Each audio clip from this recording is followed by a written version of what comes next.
La fracture Est-Ouest, héritée de la guerre en 1945, va produire des effets pervers. Un monde bipolaire se façonne au gré des deux idéologies qui émergent du conflit. Le capitalisme forcené, mené par les États-Unis d'Amérique à l'Ouest, et le marxisme à la sauce stalienne imposé par l'URSS à l'Est. Les deux superpuissances se partagent le gâteau et lorgnent sur les richesses fabuleuses des pays dits sous-développés, la plupart colonisés par les Européens de l'Ouest. En 1955, le pacte de Varsovie s'inscrit comme contrepoids de la puissance de l'OTAN fondée en 1949. La guerre froide qui s'ensuit, les pics de ce conflit latent qui engloutissent des moyens guerriers colossaux, tournent à l'obsession. La théorie Westmoreland ne satisfait plus les faucons qui règnent à l'Ouest. Avec l'arrivée au pouvoir de Ronald Reagan en 1981, les choses prennent une autre dimension. Il faut mettre Moscou à genoux. La stratégie de l'attention est née. Stratégie de l'attention, dis-je?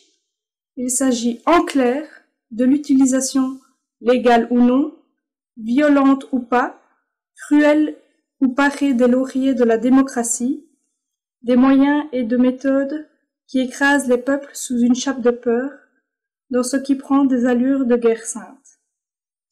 Et ni à l'Est, ni à l'Ouest, on a tiré les leçons des tripotées subies au Vietnam et en Afghanistan. Ils sont prêts à remettre ça. Reagan invente alors la guerre des étoiles. Moscou tente de suivre le train fou des Américains, mais l'URSS est à bout de souffle et de moyens. Le mur de Berlin tombe en 1989 comme un fruit pourri.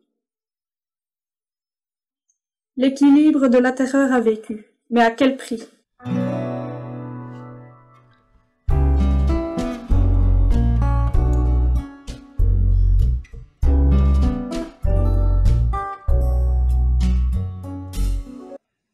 Depuis la fin de la Deuxième Guerre mondiale, à l'Est comme à l'Ouest, on se restructure de manière à éviter de se faire surprendre comme ce fut le cas en 1939-1940.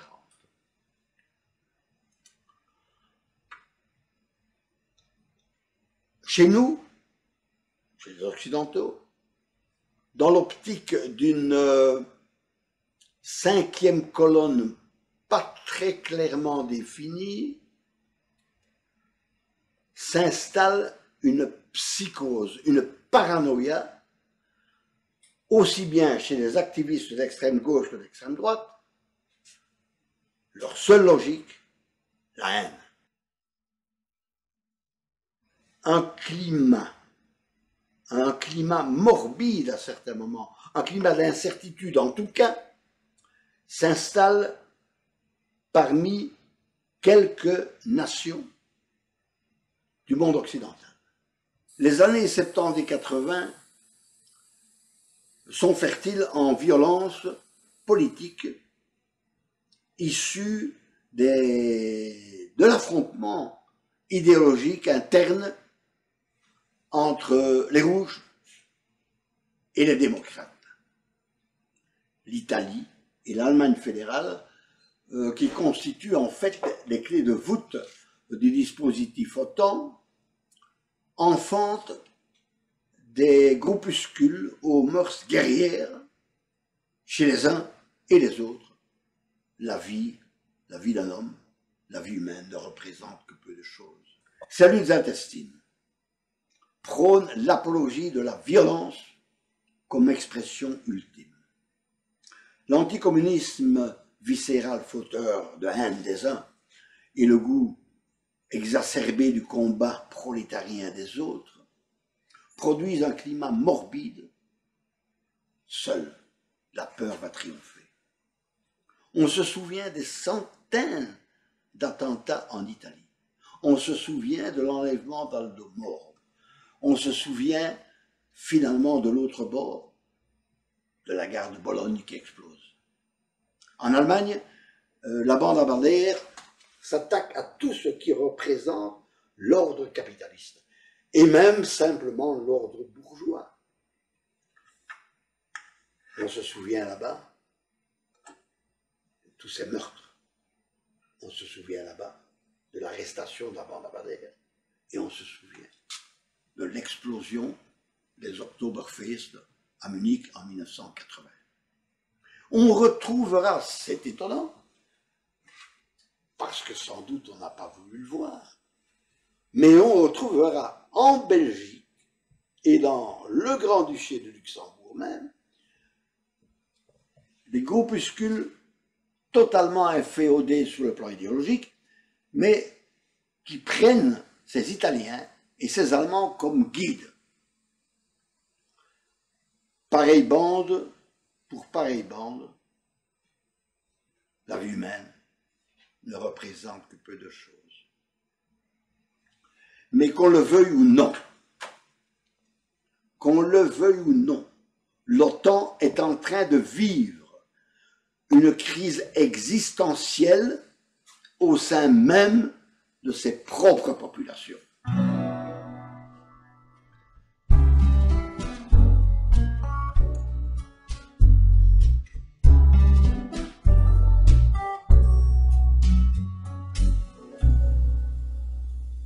Essentielle entre ces extrêmes?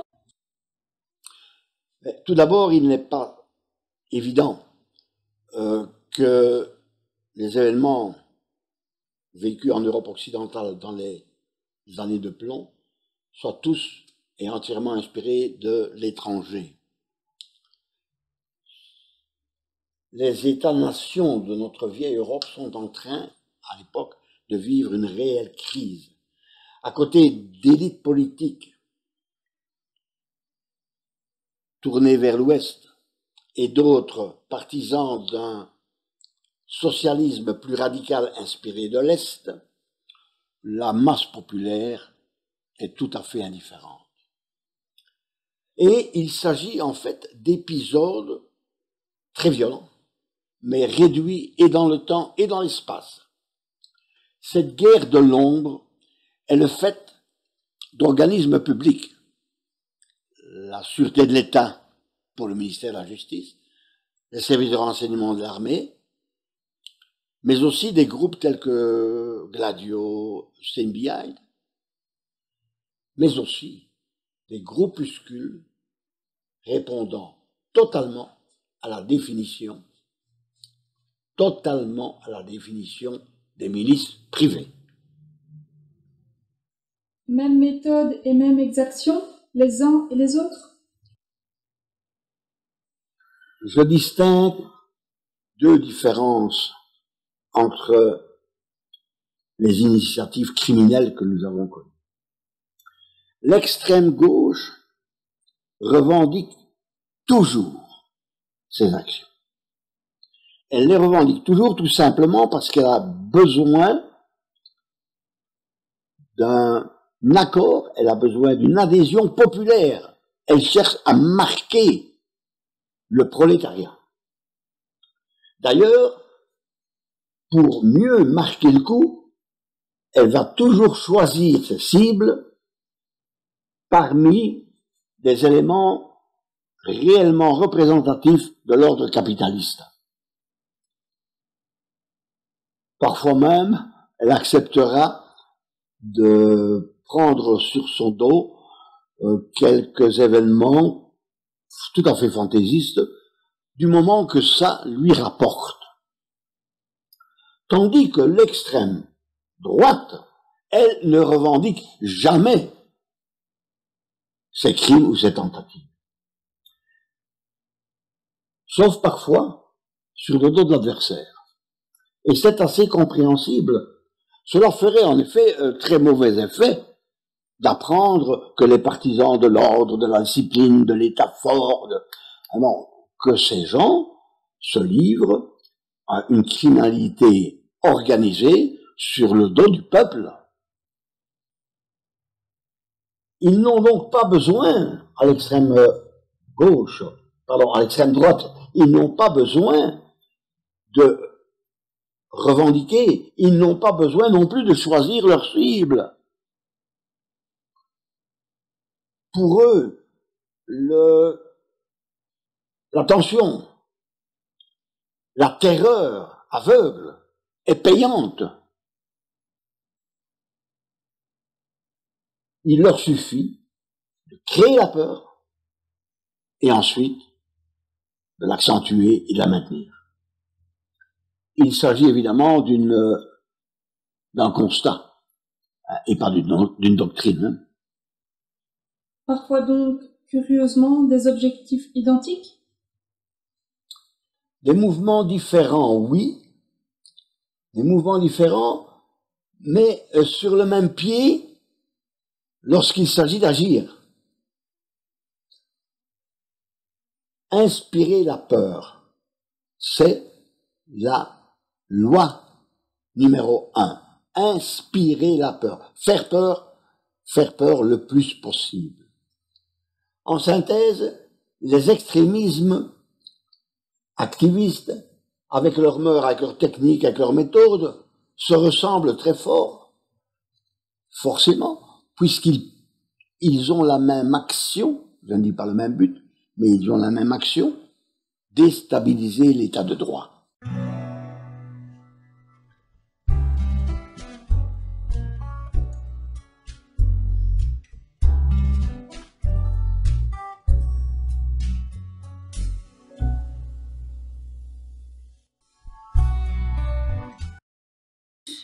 Une bande criminelle inconnue suscite la peur. Elle prendra le nom de tueur du Brabant. D'autres bandes célèbres ternissent un peu plus le tableau. Le pays vit ces années noires. Jean-Claude, comment analysez-vous le développement de ce climat de tension? À la vérité, la stratégie de la tension est en train de s'installer. Il faut plonger dans les arcanes de la situation particulière de la Belgique pour se figurer ce qui s'est passé à cette époque. Il n'est pas possible de comprendre pareille situation si on ne connaît le climat socio-économique et surtout, et évidemment, la situation géopolitique du moment. Notre pays, comme quelques autres dans l'Europe occidentale, est sorti meurtri de la grande crise économique de 73. À l'intérieur, la multiplication des ennuis d'ordre communautaire mine le pouvoir de l'intérieur. La conjoncture économique est au plus bas. Et pourtant, de l'autre côté de l'Atlantique, l'oncle Sam veille. Pas question pour lui de baisser la garde face au péril rouge. Bruxelles, capitale de l'Europe. Bruxelles, capitale de cette Europe unie que l'on suppose déjà et futur élargissement, Europe qui va devenir un enjeu colossal. La Belgique, siège de l'OTAN, avec le chef à Casto et l'institution politique à Bruxelles, un terrible enjeu politique. Notre pays et ses ports de Zeebrugge et d'Anvers sont les voies d'accès immédiat pour les divisions blindées anglo-américaines qui doivent filer plein est à la rencontre des hordes russes que l'on nous annonce à grand éclat. C'est un enjeu stratégique. Bref, la Belgique est la voie de communication principale entre les puissances américaines, canadiennes, anglaises qui doivent filer au front, qui doivent filer vers le futur champ de bataille. La Belgique est bien le cœur de l'Europe. Mais encore? L'armée, la gendarmerie, les services de renseignement et d'action et les services de sécurité sont sous-équipés. nos fins limiers et nos gendarmes circulent à bord de R4 poussives et de combis caotants, alors que les tueurs du Brabant foncent en GTI. L'armement est obsolète. Les liaisons de transmission sont d'un autre âge. De plus, et c'est important pour les faucons de chez nous, l'arsenal juridique est totalement laxiste et il ne permet pas de mettre au pas tous les groupes du grand banditisme, mais aussi pacifistes, communistes, écologistes et troublions de toutes parts. Le Belge moyen n'a rien, il n'a jamais rien eu d'un belliciste. C'est un congé payé, ses vacances, son boulot, tout ça c'est très bien. Il se fiche éperdument de la guerre froide, elle est passée depuis longtemps pour lui. Il s'en fiche et surtout, il refuse de dénouer les cordons de la bourse pour payer des ploucs et payer des flics. Régression économique et instabilité politique sur fond de violence des CCC, des tueurs du Brabant. Puis la découverte en 1983 de la présence active d'un certain WNP ne suffisent pas à briser la volonté pacifiste des Belges. Au contraire, on manifeste à Bruxelles au cri de CCC au pouvoir. On ne croit plus au grand méchant loup qui tient tanière au Kremlin. L'anticommunisme viscéral des quelques faucons belges ne repose sur aucune base politique. Mais à Washington et à Londres, on veut mettre les cocos à genoux sans tarder. On veut les mettre à genoux et ça ne traîne pas. 15 janvier 1982, Reagan convoque notre Premier ministre Martens et son ministre des Affaires étrangères à la Maison-Blanche. Le maître de l'IE ne mâche pas ses mots. Il faut dire que son éducation, sa formation n'ont guère à envier au maître d'aujourd'hui. Bref, Martens et Tindemans se font solidement secouer. Une synthèse, Jean-Claude? En bref, Bruxelles, oui, Bruxelles est le cœur de l'Europe. La Belgique est le cœur de l'Alliance atlantique. Mais elle en est aussi le ventre mou. Cette époque est maudite pour le pouvoir en place, pour le pouvoir des droites, Martens, Gaulle, Tindemans, notons la tragédie du Heysel qui survient quelques mois avant le fameux déclenchement du massacre de 85. La tragédie du Heysel laisse un goût amer. Surtout quand on explique aux Belges que le principal coupable est la gendarmerie nationale. Jean Gaulle, en particulier au ministère de la Justice, s'arrache les derniers cheveux. Il ne parvient pas à stimuler les réformes faute de moyens. Un solide coup de barre, pourtant, s'impose si on veut remodeler ce ventre bedonnant.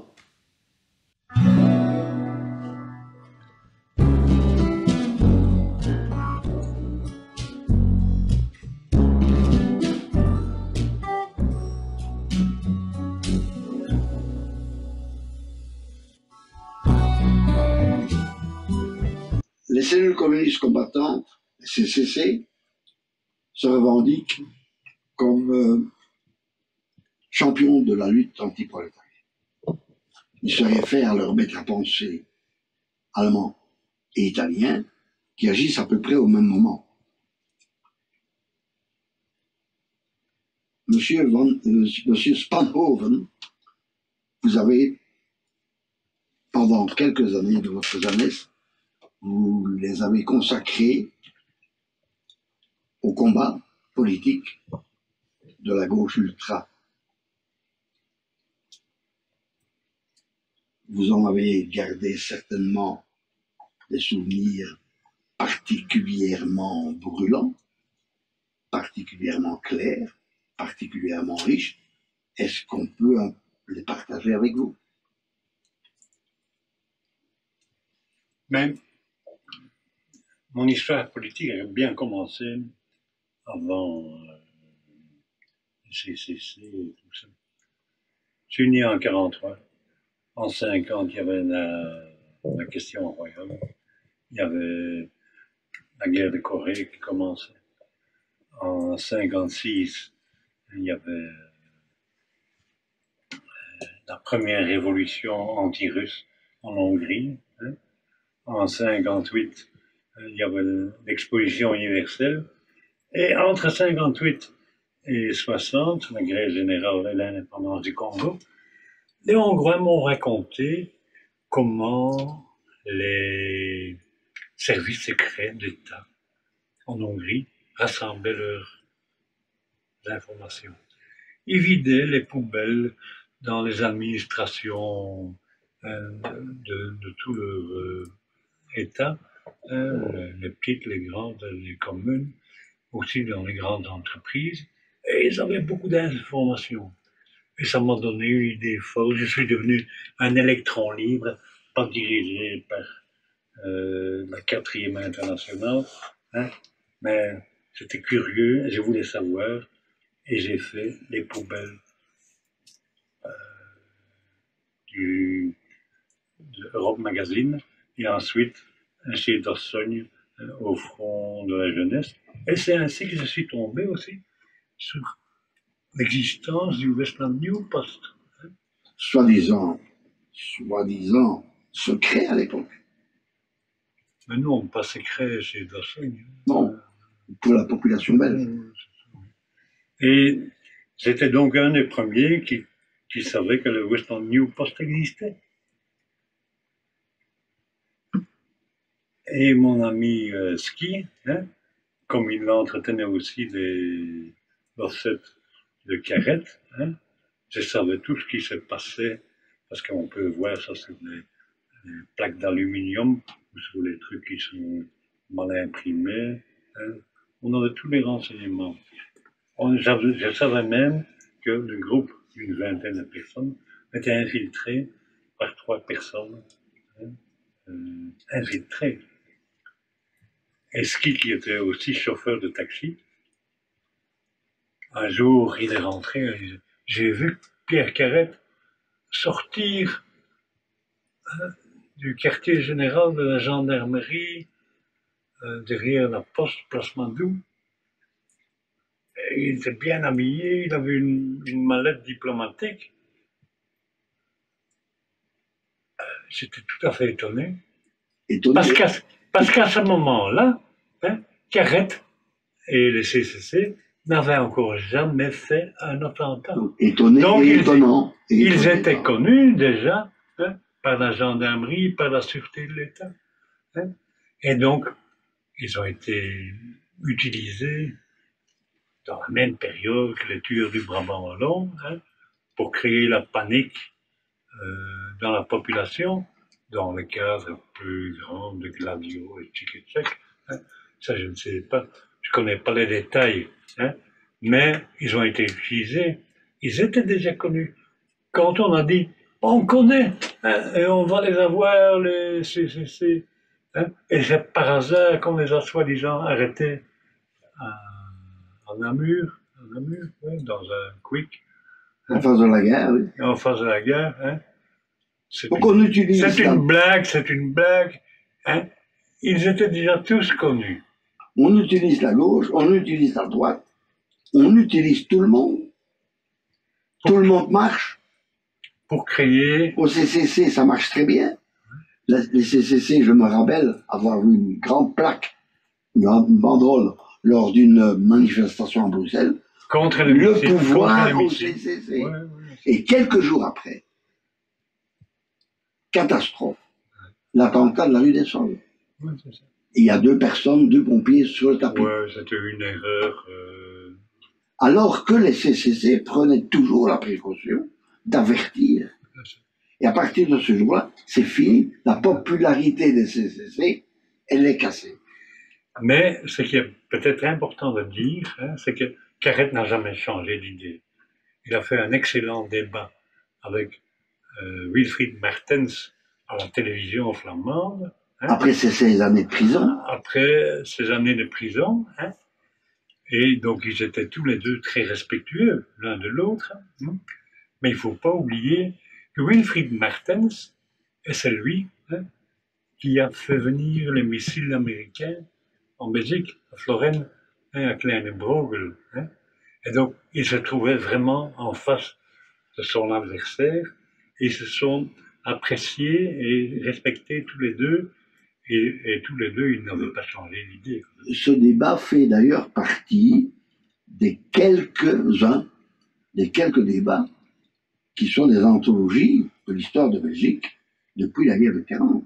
Il y a eu celui-là, il y a eu quelques autres, et celui-là, il est resté également. Ouais. Pierre Carrette, resté fidèle à ses engagements. Absolument. C'est, je crois que c'est suffisamment rare. On aurait pu le rester. C'est suffisamment rare que pour le citer, parce que lorsqu'on voit ce qui s'est passé avec Garot et tous les autres, c'est pas pareil. Oh non, non. Bon, pas grand merci. De rien.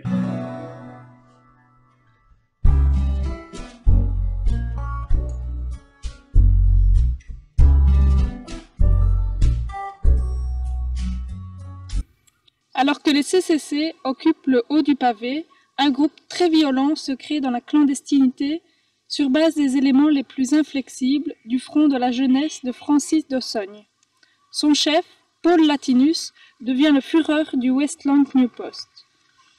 Il s'affirme mandaté par la droite belge, épaulé et protégé par la sûreté de l'État. Violence extrême, entraînement à toutes les techniques de combat, spécialement à la guérilla urbaine. Enlèvements et assassinats sont programmés. Éric Lamers est l'une des machines à tuer du WNP. Éric, la Belgique veut comprendre, on vous écoute. C'est ce qu'on nous présentait, oui, on nous présentait comme ça. Et nos chefs, j'avais un chef direct qui était Libert et Marcel Barbier, et puis au-dessus il y avait ce fameux maréchal qui était Latinus. Et puis il y avait ces commissaires de la sûreté qui donnaient une auréole légitime à ce qu'on faisait. Comment est-ce qu'à 20 ans, on puisse s'imaginer qu'un commissaire de la sûreté qui vous parle, vous mente? Moi, j'étais un garçon très bien, avec un papa professeur et une maman institutrice. Donc pour moi, l'autorité de la loi était quelque chose de très respectable et de respecté. Mais voilà le résultat. Le temps a passé, Eric. On peut analyser cette époque avec un maximum d'objectivité, mais aussi avec beaucoup de passion et beaucoup de certitude de ne pas trop se tromper.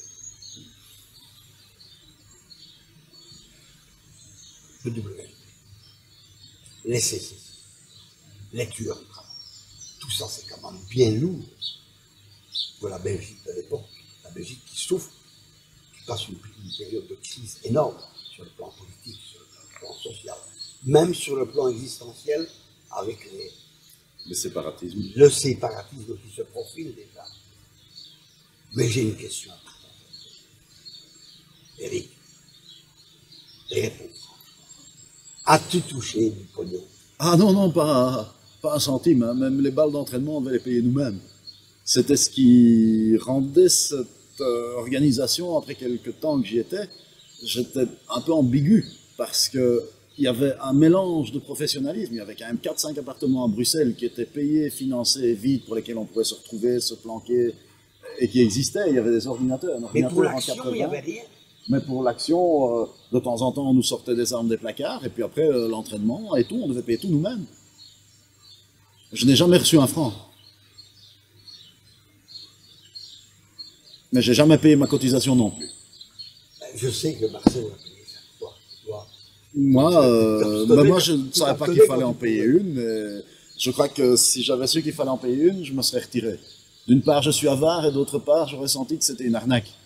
Tandis que quand tu es embauché quelque part et que tu travailles pour les services secrets, c'est pas normal que ça soit de ma poche. Pour un cerveau de 18-20 ans, c'est parfait comme raisonnement. Je ne paye pas, donc je n'ai rien fait de mal. Je ne paye pas, donc il n'y a pas de raison, mais on n'a pas osé me demander de payer. Parce qu'ils voyaient bien que dans ma psychologie, j'aurais vu que c'est des bidons. Ils ont besoin de 3,50 francs, alors que c'est une organisation gigantesque avec des milliards partout et des forces occultes infiltrées dans tout.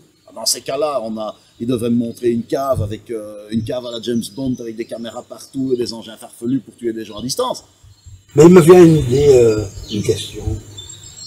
Quand on voit ce qui se passe aujourd'hui, la fameuse crise des radicalisations. Ah ben on nous avait radicalisés comme sont radicalisés les gamins musulmans actuellement. C'est de la même façon, c'est pareil. On prend un gamin de 20 ans, on lui monte la tête, on lui monte la tête. Tu avais 18 ans au fond de la jeunesse, avec le sol. Au front de la jeunesse, j'avais 18 ans, 19 ans. Et tu en avais 20 quand tu es 20, 21, jusqu'à 23. On fait ce qu'on veut, Je ne sais pas si on fait exactement ce qu'on veut, mais disons qu'on est une matière qui est beaucoup plus facile à exciter, à centrer, à focaliser, à obséder sur un sujet, et à rendre, je dirais, plus catholique que le pape, ou plus musulman que l'ayatollah. Alors la morale de l'histoire, Eric, avant de te laisser rentrer chez ton papa, parce que tu rentres encore chez ton papa. Oui, si on veut. Il est très heureux de te voir. Si on veut, oui, je le fasse moi. La morale de l'histoire, c'est sans doute qu'il faut oublier. En tout cas, ce qu'on juste ici, c'est ce qu'il faut faire passer comme message. Mais est-ce que tu ne crois pas que la morale de l'histoire, ce serait enfin de briser l'impunité? Sur les affaires du Brabant wallon? Mais bien sûr. Je ne sais pas si c'est utile de briser une certaine impunité, mais ça serait utile de savoir exactement et réellement ce qui s'est passé.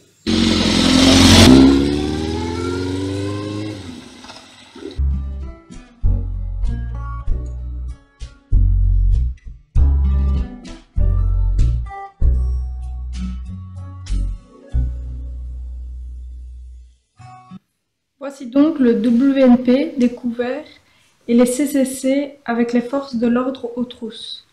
Les Américains pressent, le pacifisme règne encore dans la population, la situation se détériore. Bande à Amherst, banditisme classique, affrontement avec les pacifistes, 82-83, l'insécurité grandit. Ceux qui porteront le nom de tueurs du Brabant wallon cassent la baraque. Jean-Claude, une remarque à ce sujet? Une idée maîtresse est en train de prendre le pas et de conditionner, à mon avis, le reste de l'enquête. Les tueurs du Brabant wallon auraient agi sur deux périodes bien distinctes, 82-83, première vague, 85, deuxième vague.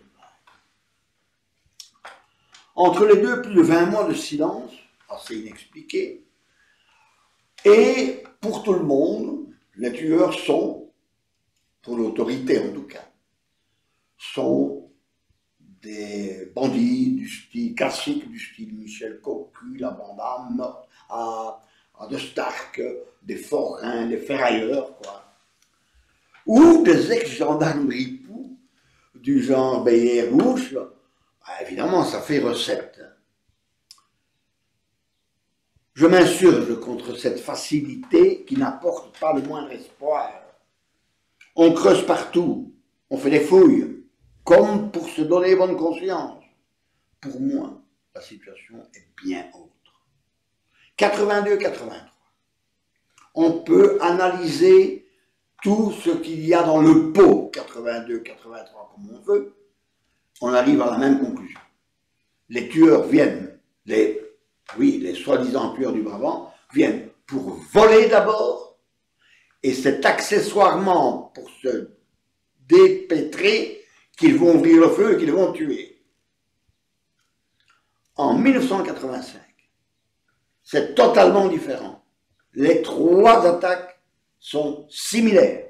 On vient pour tuer d'abord, et accessoirement on vole, et encore des quantités assez dérisoires vu ce qu'on va en faire. On va brûler les chèques dans les bois de la Houssière, on va jeter le coffre du gérant de Halos dans le canal. Deux périodes différentes. Les motivations sont différentes. Les techniques sont différentes. Mais les hommes sont aussi différents.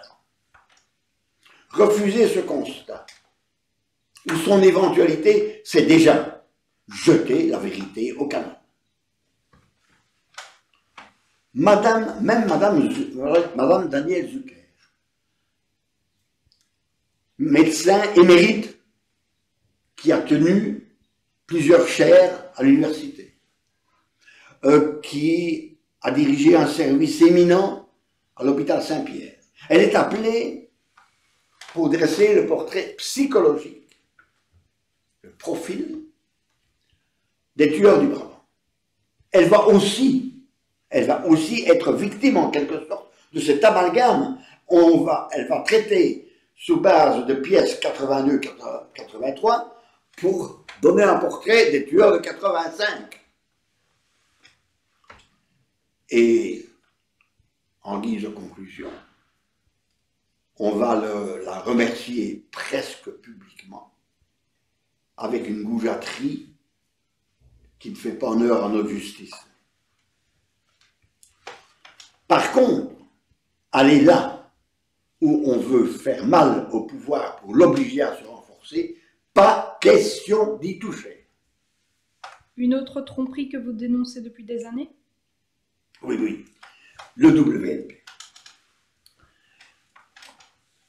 C'est une véritable manigance et elle est stupide. Le WNP aurait été une organisation ultra secrète. C'est absurde. La plupart des membres du WNP, 80%, viennent du front de la jeunesse de Francis d'Ossogne, qui se serait laissé déposséder de ces hommes. On rigole ou quoi? Francis d'Ossogne savait parfaitement bien où allaient ces hommes. Stupide, mais bien oui, parce que tous se connaissent. Ils continuent leurs activités d'extrême droite, ils font des ratonnades à Bruxelles, ils cassent des manifestations, ils cassent des grèves. Ils fréquentent les mêmes boxons à Bruxelles, ils couchent avec les mêmes putes. Ils se connaissent, ils savent tout ce qu'ils font, qu'on ne vienne pas me parler de secret. Francis d'Ossogne et quelques autres. Le commissaire Smets de la Sûreté de l'État est parfaitement au courant de l'existence du WNP. L'État est bien placé avec ses organismes officiels, Sûreté de l'État d'un côté et les services de renseignement de l'armée pour savoir ce qui se passe. La population et la presse ne sont pas au courant, mais l'État est au courant. Et lorsque on va perquisitionner l'appartement dans le cadre de l'enquête sur l'affaire de la pastorale, lorsqu'on va perquisitionner l'appartement Barbier Libert, non, je me trompe là, Barbier,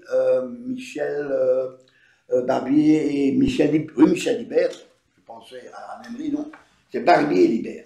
Lorsqu'on perquisitionne cet appartement, alors que Barbier a été arrêté et qu'on doit s'attendre à une perquisition solide, on découvre pêle-mêle la littérature nazie et les insignes nazis traditionnels chez ces gens-là. On y découvre les téléx volés à l'OTAN et on y découvre tout un courrier et tous les listings du WNP, comme si on avait voulu que tout ça soit connu à ce moment-là, tout simplement pour mettre Barbier et la mœurs au frais. Et les remplacer par qui? Vous posez là une remarque essentielle, Jean-Claude? Ça en a tout l'air.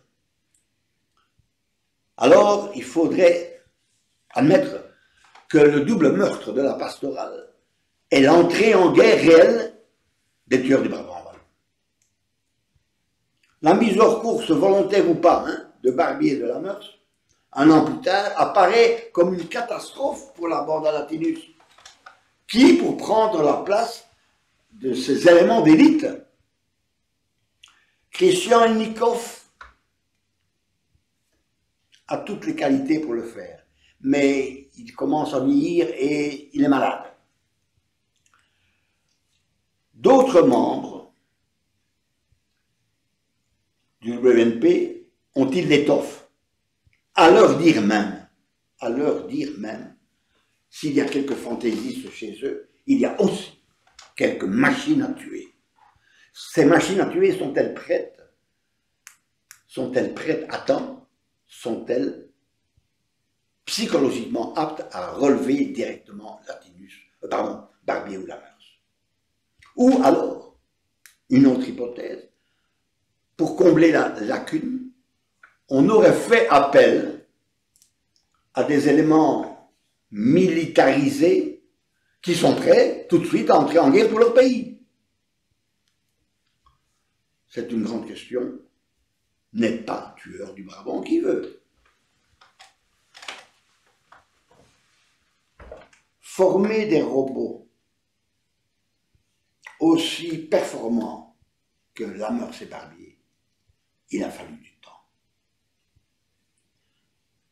Il a fallu du temps et il y a en Belgique quelques hommes qui sont prêts à se sacrifier pour leur pays, par patriotisme, et qui auraient pu prendre cette place. Je n'y crois guère. 30 ans plus tard, en tout cas, pas un pet de traîne. Tout a marché sans anicroche. Et le silence est aussi lourd que l'omerta. On veut des petits malfrats ordinaires. C'est à crever de rire. Pour vous donc, le WNP persiste dans la clandestinité après le suicide de son Führer Latinus en avril 85, 5 mois avant les sanglantes attaques contre les Trois Dolez. Ou alors, un groupe militarisé aurait repris la mission du WNP? La Belgique veut la vérité, Jean-Claude. WNP malgré tout? Ou changer le bras qui frappe fort? Je ne parviens pas à choisir dans les deux options. Un crime d'État, dont la violence est portée au paroxysme en 1985, atteste en tout cas du dérapage contrôlé des décideurs. Même les enfants ne sont plus épargnés. Les tueurs du Brabant sont en guerre, point barre. On ne les arrêtera pas. Les agents très secrets de l'oncle Sam doivent être très fiers de leurs ouailles. Le lendemain de l'attaque d'Alost, c'est un dimanche, le gouvernement, qui ne parvenait pas à débloquer les moyens d'apporter les réformes voulues, demandées par les États-Unis, ce gouvernement, le lendemain, en 24 heures, il se vote un budget de 5 milliards pour les 4 prochaines années de la législature qui commence. Alors, les tueries du Brabant s'arrêtent.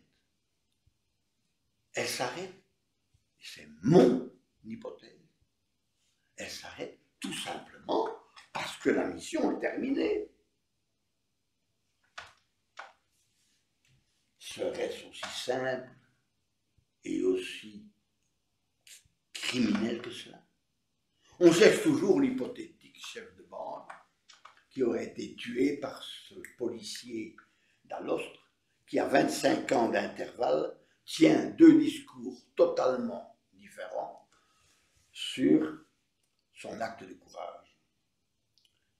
Et revenons encore au lendemain d'Alost, dimanche 10 novembre, devant les caméras de l'RTBF, c'était, je crois, l'émission Faire le point. Wilfried Martens, Premier ministre, Jean Gol, ministre de la Justice, officiellement, ils s'adressent à la nation et ils disent clairement « Nous connaissons les tueurs du Brabant et les CCC. Leur arrestation est imminente. » En effet, encore un petit coup des CCC, et quelques jours après, ils sont arrêtés à Namur. Les tueurs du Brabant, eux, courent toujours. Et ceci n'est pas une hypothèse, c'est un fait.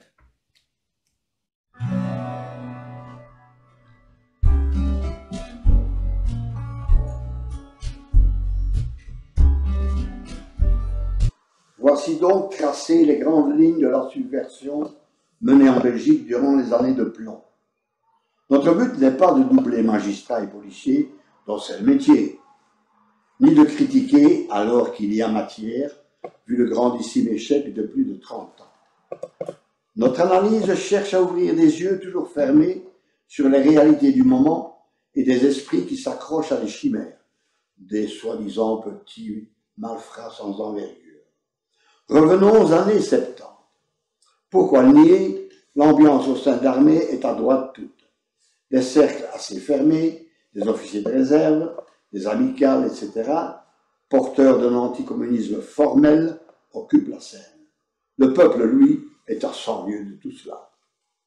Sous le patronage de l'ancien Premier ministre Paul van den Boeynants, devenu ministre de la Défense, sous la houlette du chef d'état-major de la force terrestre, le général Roman, un jeune officier supérieur, brillant, audacieux, idéaliste, entre en campagne. Jean Boujrol crée le PIO, Public Information Office, dont le rôle est de porter la contradiction dans des cercles pacifistes et antimilitaristes. Quand beaucoup parlent à profusion pour ne rien dire, lui porte sa bonne parole là où elle doit peser. Personne ne le mettrait KO, pas même le chanoine Gore, qui patronne par Christie, revêtu de l'ordre Lénine pour la paix.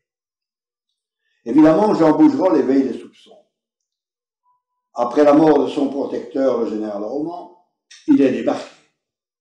Il va connaître une période sombre, qui le mènera d'un hôpital à l'autre, mais aussi aux interrogatoires de la cellule Brabant, à des perquisitions sévères et à la commission d'enquête parlementaire dont il sortira la tête haute.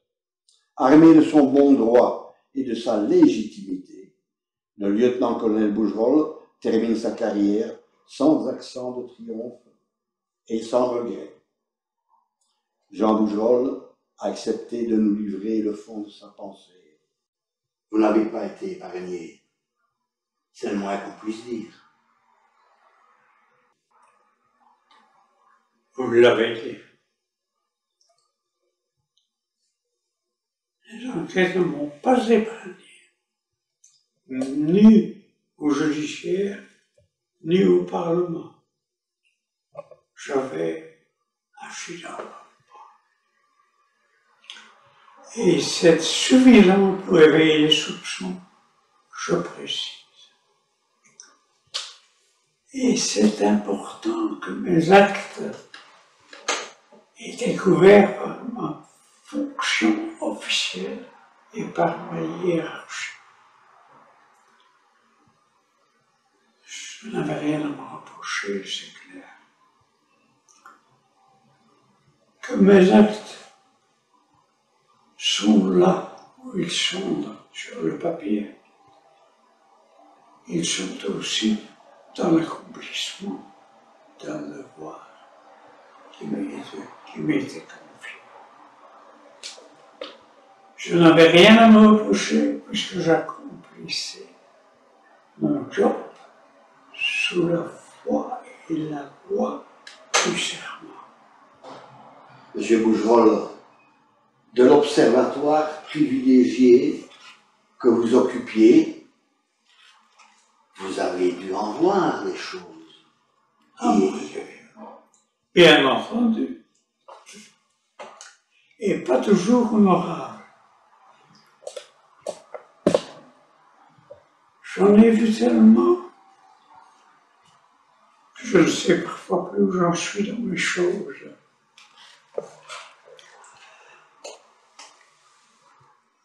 Bien entendu. Monsieur Boujrol, j'ai une question à vous poser que je ne peux poser à personne d'autre.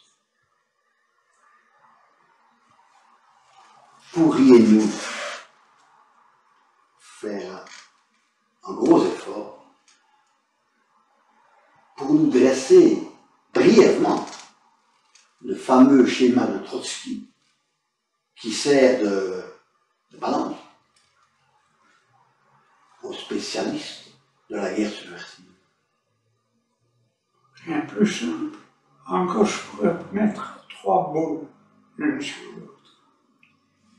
La première boule, en haut, tout en haut, c'est simplement le chemin dans lequel on tire des ficelles.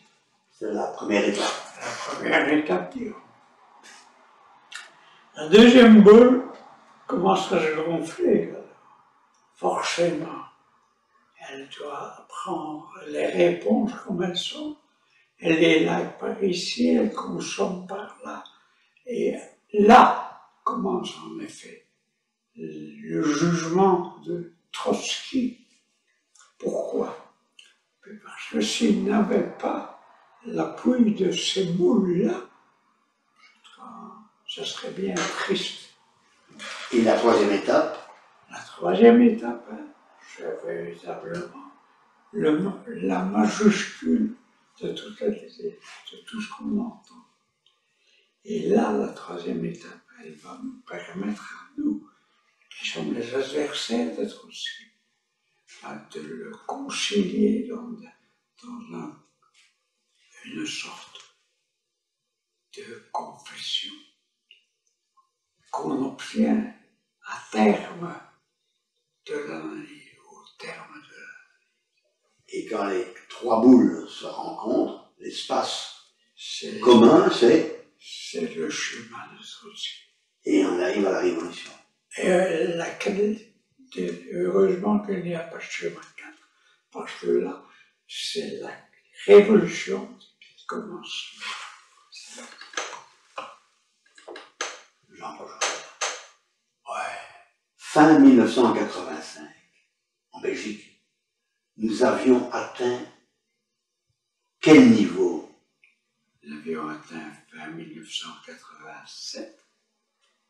En Belgique, nous avions atteint la fin du niveau 3. Fin 87. Fin 87. Fin 87. Fin 87. Fin 87. Tandis qu'en Italie, par exemple, ils étaient beaucoup plus ils loin. étaient déjà beaucoup plus loin.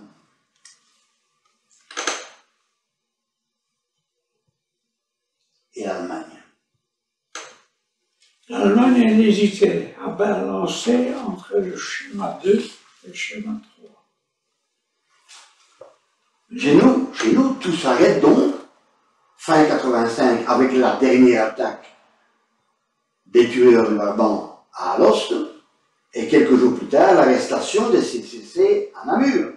Exactement. Je tremble de la question que je vais vous poser. Posez toujours. Parce que vous êtes le seul à pouvoir m'y répondre aussi. Probablement, oui. Pensez-vous qu'il soit imaginable que le pouvoir belge ait attribué plus d'importance et plus de danger à l'action politique des CCC plutôt qu'aux crimes sordides qui sont en préparation et qui ont déjà commencé du côté de l'extrême droite? Non. L'extrême droite est une formule liée quand c'est l'extrême gauche qui en bénéficie. On dirait presque que c'est quelque chose qu'on a monté d'office, comme un jeu de quilles. On lance une boule, l'action directe s'éteint un petit peu. On en lance une autre, ce sont les actions qu'on qualifiera de terroristes qui commencent. Alors, partant de tout ça, le malheureux qui se débat avec le schéma devant lui, les gens qui tombent, parce qu'il y a des gens qui sont tombés, rappelez-vous, ça n'a pas été des crimes inutiles pour tout le monde. Non, forcément, puisque l'extrême gauche fait peur au pouvoir.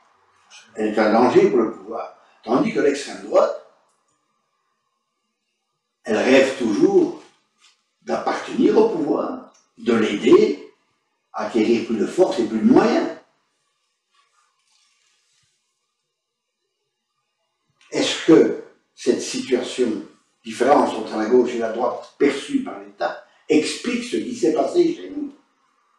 Je crois qu'en mettant les virgules là où elles doivent être, et l'analyse comme elle doit être faite, eh bien, on arrive justement à concevoir que le pouvoir puisse trembler. Mais c'était pas chinois, au fond. C'était pas chinois. Alors, bon, qu'on vous ait soupçonné, qu'on vous ait interrogé, alors ça passe. Mais on aurait pu aussi vous écouter un petit peu, non? C'est ça. Je crois que c'est ce que moi je pourrais reprocher à la fameuse hiérarchie qui commandait le gouvernement. C'est de ne pas avoir traité l'essentiel. Colonel, merci. Je vous en prie.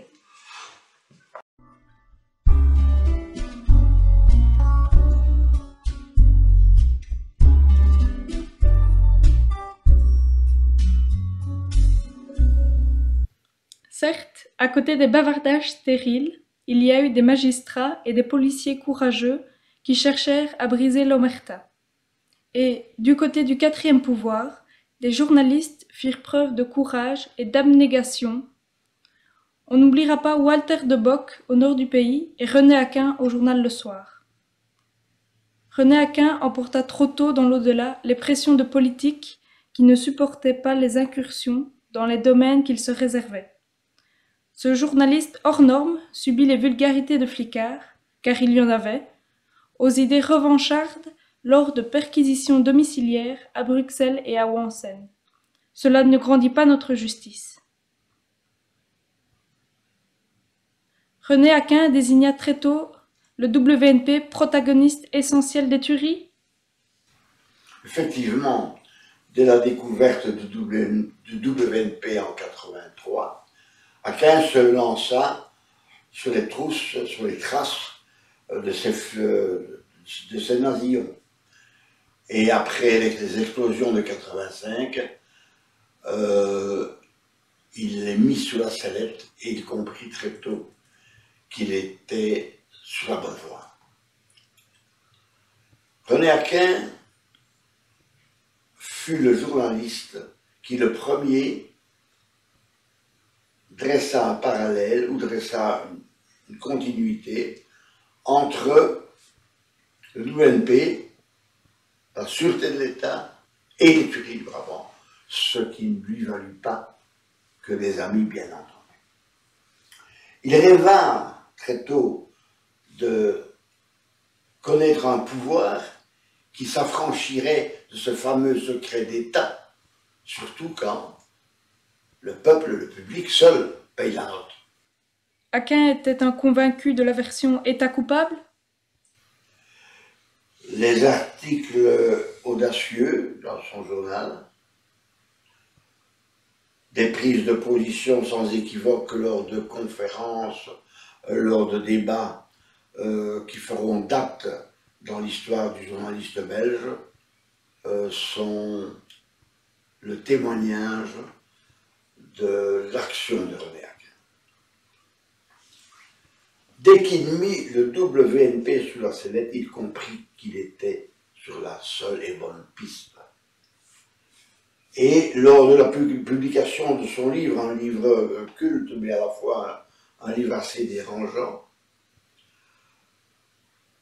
les deux WNP des taupes dans l'extrême droite, postfacés d'ailleurs par le journaliste Walter de Bock du journal de Morgen.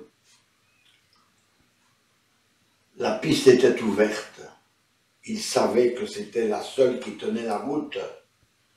Et l'homme intelligent qu'il était ne se laissa jamais abuser. Subit-il des pressions pour le déstabiliser? Assurément. En Belgique, bien sûr, à l'époque, on n'envoyait pas au goulag ni 6 pieds sous terre. Mais la menace diffuse, sournoise, vicieuse était de mise. ça ne grandit pas très bien, ça ne grandit pas nos institutions non plus. En évoquant ces moments douloureux, lorsqu'il me rendit sa dernière visite le 8 décembre 2005, René en avait encore les larmes aux yeux. Quelques jours plus tard, il entrait en clinique pour un bref séjour, puis rentrait à Ronsen pour y trouver son dernier refuge et y attendre la mort quelques semaines plus tard. Il avait toujours tenu sa famille, qu'il adorait, totalement à l'écart des arcanes de son métier. C'était une religion chez lui. Son métier, son apostolat, puis-je dire, bien son métier a fini par le rattraper aussi. La Belgique ne lui a pas rendu sa fidélité. Justement, Jean-Claude, la Belgique veut savoir. Il est grand temps, si nous voulons revivre les mêmes abus de pouvoir, les mêmes immixtions, dans une presse théoriquement libre. Aquin a-t-il été empêché de remplir son devoir de journaliste indépendant, oui ou non? La liberté était évidemment un mot-clé dans la pensée de René Aquin. Je vais répondre en deux temps.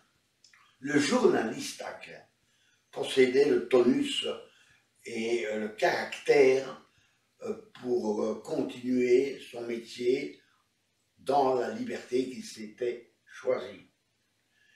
Par contre, l'homme Aquin a souffert énormément de ses abus, ses mesquineries, ses pressions, qu'au grand jamais il ne méritait.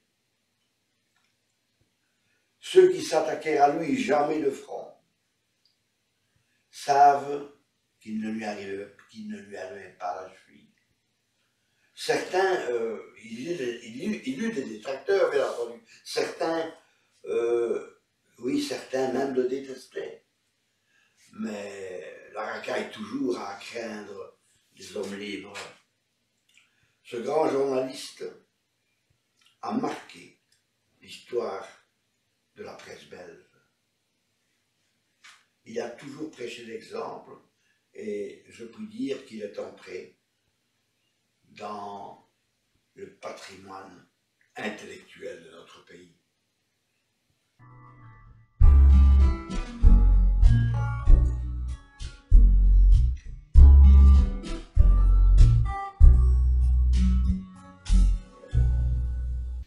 En matière de criminalité, l'impunité est la pire des choses. Nous nous condamnons à revivre, tôt ou tard, les souillures de l'histoire. Des enquêteurs rentrant chez eux, désavoués, meurtris, est-ce une fatalité? Vous en avez côtoyé quelques-uns, monsieur Marler. Oui. Après la saga orchestrée par Lionel Ruth, les choses repartent sur de nouvelles bases. Cette fois aux commandes deux policiers, des vrais policiers, formés à la dure école de la criminalité sous toutes ses formes depuis plus de 30 ans. Expérience, expertise et rationalité. Le commissaire Pierre-Yves Fievet et son adjoint Marnix Hennebel prennent les choses en main. Ces flics d'élite me reçoivent sans préjugés. Ils écoutent, ils jaugent. Puis vinrent des heures et des heures avec Éric Lamers, avec Marcel Barbier, à écouter leurs souvenirs, ce que leur rappelle leur passage au sein de WNP. C'est absolument hallucinant. Parce que cette fois, on les écoute attentivement. Bref, une analyse simple, une analyse souple de leur motivation. Des esprits qui s'ouvrent, laissant pantois, après les railleries des prédécesseurs. Enfin, c'était parti? Parti. Ces deux flics, ces deux policiers avaient compris. Les tueurs du Brabant wallon n'avaient rien d'ordinaire. Le milieu, les truands de tous acabit, détestent chéris, les foldings de la gâchette, les illuminés qui gâchent leur métier, qui gâchent leurs affaires. Les caïds les auraient vendus, les auraient donnés gratos depuis longtemps. La nouvelle équipe sait ce qu'elle fait. Et par chance, leurs analyses rejoignent la mienne. Et les résultats suivent? Monsieur Fievet, Monsieur Hennebel, avec leur technique, leur talent, leurs expériences, mettent le doigt où cela fait mal. Ce sont des pros. Ils ne négligent rien. Alors tout est dit? Pas si simple. Oh, pas si simple.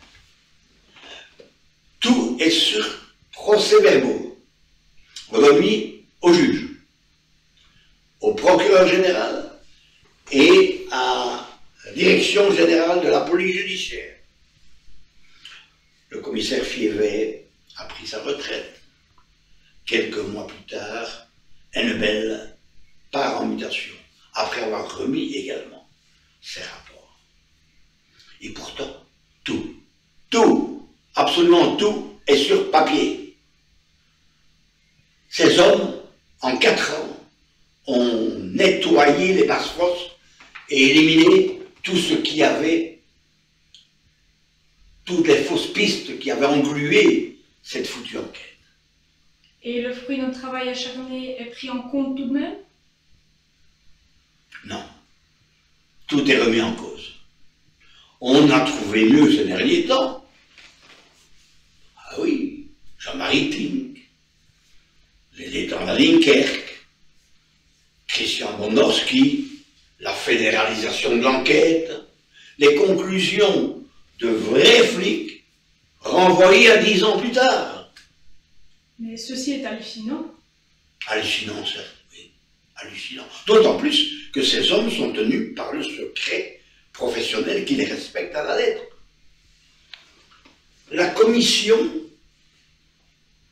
parlementaire fédérale sur la justice seule peut les délier de leur secret professionnel. C'est une prérogative qui est laissée à l'appréciation des parlementaires. La question qui se pose, y a-t-il, parmi les élus de la nation, quelques hommes et quelques femmes qui ont encore un peu de courage pour prendre enfin leurs responsabilités?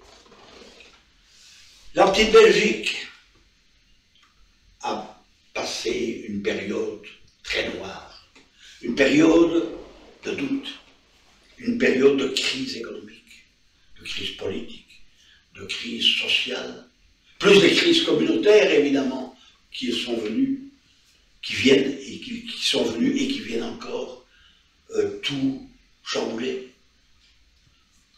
Et je ne suis pas certain que ce n'est pas fini. À côté de cela, il faut ajouter les métastases d'une décolonisation complètement loupée. Et voici que tout d'un coup, partout, la violence s'installe. Des fourgons postaux qui sautent, des enlèvements, la tragédie du Hesel, les CCC, les tueurs du Brabant, Dutroux, Fourniret, le Rwanda. Les émotions furent portées au fer blanc. Et pour corser le tout, il faut bien admettre que l'État n'a pas rempli sa mission première, c'est-à-dire assurer la sécurité des personnes. Point barre.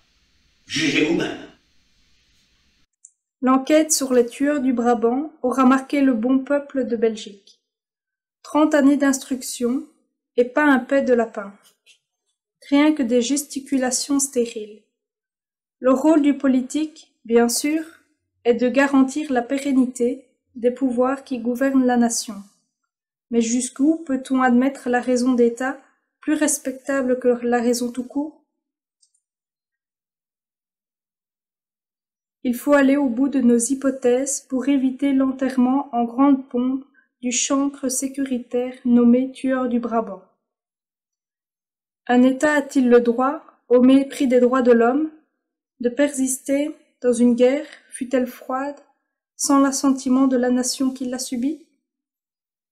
A-t-il le droit de mettre en œuvre des moyens barbares pour respecter des accords desquels le peuple est exclu, s'il en est même la victime principale? Est-ce donc une fatalité de l'histoire de ne point jamais se démarquer de ses puissants alliés, auxquels les pouvoirs politiques et militaires sont soumis corps et âme? Et puis, que fait-on des hommes dans ce fatras sécuritaire? Les victimes et leurs proches sont connus et on ne leur rendra jamais assez hommage. Car, à force de les connaître, de les écouter et de les renvoyer le front baissé, on s'habitue à leur détresse. On vulgarise leurs revendications. Pardi, ils avaient choisi l'endroit et l'heure qu'il ne fallait pas pour faire leurs emplettes.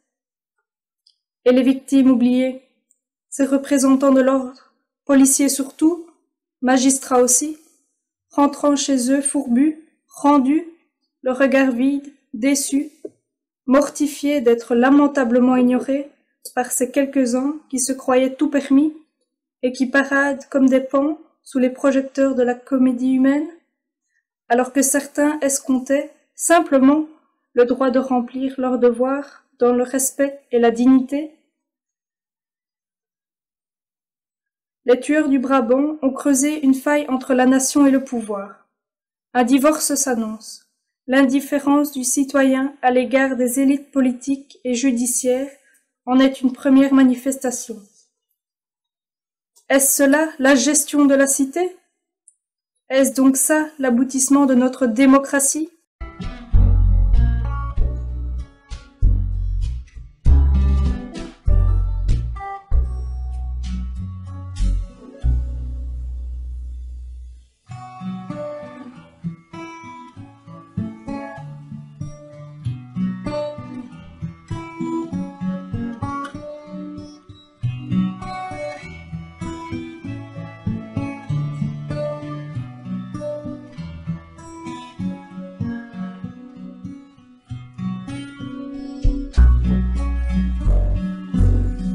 Les pistes multipliées, ouvertes, fermées, réouvertes, puis enterrées, les fouilles dont certaines clownesques, les recherches absolues dans le monde de la petite crapule, l'amoncellement d'un dossier gigantesque sous lequel l'instruction s'est elle-même étouffée durant 30 ans. Cela, monsieur Marler, c'est le grand complot à vos yeux? Grand complot, non, pas du tout. Pas du tout. Grand complot stipulerait l'existence d'une structure pyramidale au sommet de laquelle trône une tête pensante. Et malgré les lacunes supposées ou réelles, tôt ou tard, quelqu'un aurait parlé, c'est du belge aussi, cela. Hein. Or, ici, rien. Tôt ou tard, on aurait trouvé, on aurait identifié cette tête pensante et on l'aurait coupée. Chez nous, non, rien du tout. Tout tourne toujours au dérisoire. Pour moi, il n'y a pas. Il n'y a pas de grand complot. C'est bien plus grave que cela. Nous avons assisté à un énorme dérapage. Et l'avenir? L'avenir. En Italie et en République fédérale allemande, on a implicitement reconnu les erreurs, ce qui a permis au peuple allemand et italien de faire leur deuil en quelque sorte. En France, les exactions commises par action directe n'ont pas eu le même impact. Ceci provient simplement de la position particulière qu'occupe Paris sur l'échiquier atlantique. Au Grand-Duché de Luxembourg, le Baumelaire, poseur de bombes, a été identifié. 2 anciens gendarmes, soutenus par 1 ou 2 membres de leur hiérarchie, quelques complices, ils sont passés en jugement. Et le jugement doit être revu. Prochainement, le Premier ministre de l'époque est appelé à comparaître, est cité à la barre. Bon, pour l'instant, il est en service à la communauté européenne, mais là, quelque chose se passe. Chez nous, rien de pareil. Chez nous, cela tourne toujours au surréalisme, On n'est pas le pays de Magritte pour rien, quoi. Le mot de la fin? Le mot de la fin? Ben voilà. Regardez ce bel instrument. Regardez-le bien. Mais ceci n'est pas une pipe.